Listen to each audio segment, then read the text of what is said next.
গ্রাহকদের দোরগোড়ায় সহজে ব্যাংকিং সেবা পৌঁছে দিতে লালমনিরহাটের পাটগ্রামে সিটি ব্যাংক পিএলসির এজেন্ট ব্যাংকিং শাখার শুভ উদ্বোধন করা হয়েছে। বিস্তারিত দেখুন নুর ইসলাম নিরাতের তথ্যচিত্রে। বুধবার দুপুরে আবু সাইদ অডিটোরিয়ামে অনুষ্ঠিত উদ্বোধনী অনুষ্ঠানে প্রধান অতিথি হিসেবে বক্তব্য রাখেন বিশিষ্ট ব্যবসায়ী ও সমাজসেবক মোস্তফা সালাউজ্জামান ওপেল। সিটি ব্যাংক পাটগ্রাম বাজার এজেন্ট ব্যাংকিং শাখার উদ্যোক্তা জাকিরুল ইসলামের সভাপতিত্বে অনুষ্ঠানে প্রধান আলোচক হিসেবে বক্তব্য রাখেন city bank agent banking Rangpur ডিভিশনের রিজিওনাল হেড মনিবুর রহমান। এছাড়া বিশেষ অতিথি হিসেবে বক্তব্য রাখেন city bank agent banking Kurigram area manager Joynal Abedin. অনুষ্ঠানে স্থানীয় ব্যবসায়ী, জনপ্রতিনিধি এবং বিভিন্ন প্রতিষ্ঠানের প্রতিনিধি উপস্থিত ছিলেন।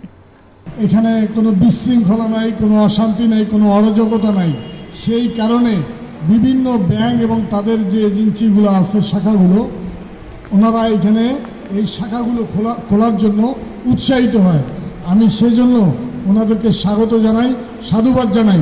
পাটগ্রামের ব্যবসায়ীদেরকে আমি অনুরোধ করব, যেহেতু ওনারা অনেক ধরনের সুযোগ সুবিধার কথা বলেছেন, যেমন এলসির কথা বলেছেন, চাকরিজীবীদের লোনের কথা বলেছেন, স্কুল কলেজের স্টুডেন্টদের যে সুযোগ সুবিধাগুলো, অ্যাকাউন্টিং যে সুযোগ সুবিধাগুলো, যেগুলা বিনা চার্জে, বিনা খরচে নাকি যে সুযোগ সুবিধাগুলো ওনারা দিতে চেয়েছেন, আমি মনে করি, বিশ্বাস করি, সিটি ব্যাংক পাটগ্রাম যে এজেন্সি শাখা আছে, আমার বিশ্বাস যে এখানে যদি পাটগ্রামের মানুষ, যেহেতু শান্তিপ্রিয় মানুষ, ব্যবসায় প্রেমিক মানুষ, এইখানে সবাই মিলে এই এজেন্সিকে আমরা সহযোগিতা করার জন্য আমরা সর্বাত্মকভাবে সহযোগিতা।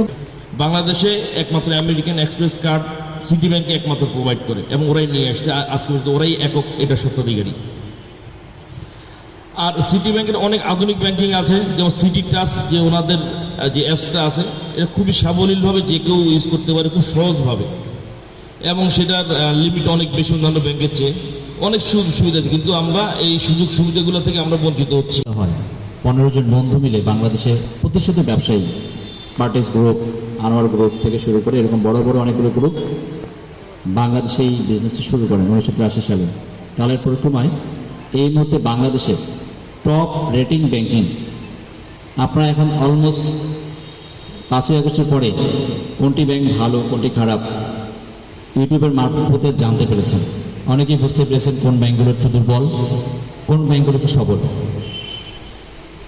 তো আলহামদুলিল্লাহ, আপনাদের দোয়ায়, আপনাদের সহযোগিতায় বাংলাদেশে আমরা টপ রেটিং ব্যাংকিংয়ে 1, 2, 3-এর মধ্যে সবসময় থেকে আসছে।